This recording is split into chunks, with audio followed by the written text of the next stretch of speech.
What is fear? How is created? How is generated? How it grow and how it become permanent part of nature? Today I will discuss about some reasons of fear and how we can get solution to overcome from the fear.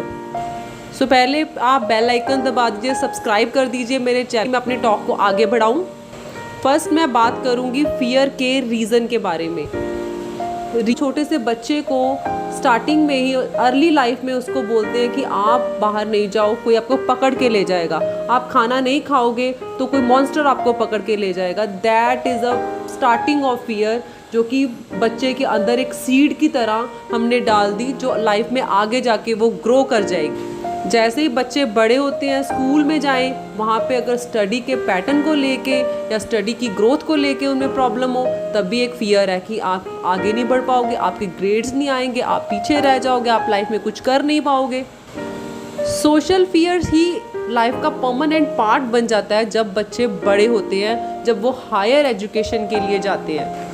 उनके mind में एक fear आ जाता है कि अगर मैं यहाँ से आगे नहीं निकलूँगा तो मेरी लाइफ अच्छी नहीं होएगी, मेरी लाइफ बहुत बेकार हो जाएगी। इसी चीज़ को लेके वो लाइफ थ्रेटनिंग पार्ट में आके लाइफ रिस्क पे भी ले जाते हैं। लेकिन सबको ये समझना चाहिए, स्टूडेंट्स को ये समझना चाहिए, study is to make life better, study is not a life. Don't allow fear to make permanent part of your nature or permanent part of your life. Second, how fear grow. The growth of fear generated when we overthink, when we create in our mind about one situation कि अगर मैं यहाँ से fail हो गया, अगर मेरे अच्छे एग्ज़ाम में मार्क्स नहीं आए, ग्रेड्स नहीं आए, एग्ज़ाम क्रैक नहीं हुआ, तो मुझे आगे जाके लाइफ में बेटर कोई जॉब नहीं मिलेगी, मैं कुछ बेटर नहीं कर पाऊँगा। किसने बोला बेटर नहीं कर पाओगे? स्टडी है, स्कूलिंग है, हायर एजुकेशन है, ये सिर्फ लर्निंग की प्रोसेस है, understanding the things in better way. चाहे वो साइंस है, मैथ है, फिज़िक्स है या कोई भी लैंग्वेज है, वो आपको लाइफ का एक एक्सपीरियंस दिलाने के लिए, चीज़ों को एक बेटर वे से देखने के लिए, ना कि वो परमानेंट पार्ट ऑफ लाइफ। आपने कभी एक्सपीरियंस किया है कि जिसके ग्रेड कम आए हैं लेकिन वो कॉम्पिटिटिव एग्ज़ाम को क्रैक कर गया? क्यों क्रैक कर गया वो स्टूडेंट? क्योंकि उसको अंडरस्टैंडिंग थी। जब आप स्कूल में जाते हो, आपका मेन मोटिव एग्ज़ाम नहीं है, वो सिर्फ एक दिखाने के लिए है कि आप बेटर हो या नहीं हो।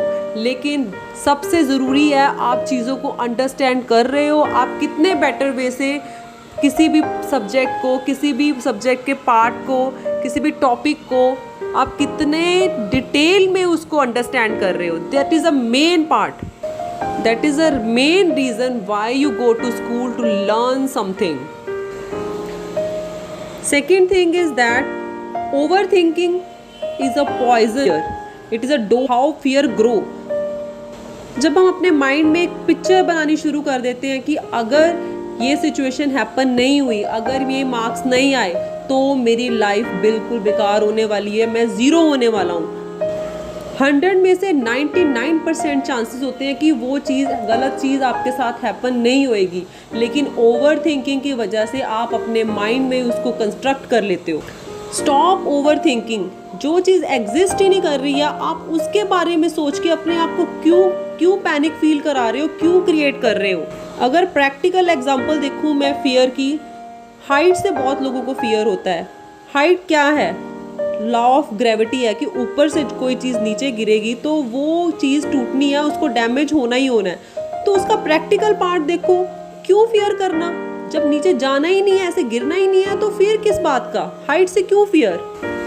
फियर से ओवरकम करने के लिए आपको एक चीज़ की प्रैक्टिस करनी होगी। आपको ओवर थिंकिंग बिल्कुल नहीं करनी, आपको प्रैक्टिकल पार्ट देखना है। जब आप प्रैक्टिकल पार्ट देखेंगे फियर का, आपको एक्सपीरियंस हो जाएगा कि फियर से मैंने ओवरकम कैसे करना है। Be kind to yourself, face fear situation, don't overthink. जो चीज़ है ही नहीं उसके बारे में क्यों सोचना, क्यों अपने माइंड पे प्रेशर देना, क्यों अपने आप को एक सज़ा देनी है आपने। नॉन एग्जिस्टिंग थिंग के बारे में आप सोच के अपने आप को पैनिक फील ना कराइए, ओवर थिंकिंग स्टॉप करिए, लाइफ की प्रैक्टिकल पार्ट को देखिए, लाइफ का practical achievement, peace, kind to yourself, Thank you. Don't forget to subscribe my channel. Thank you. Have a nice day.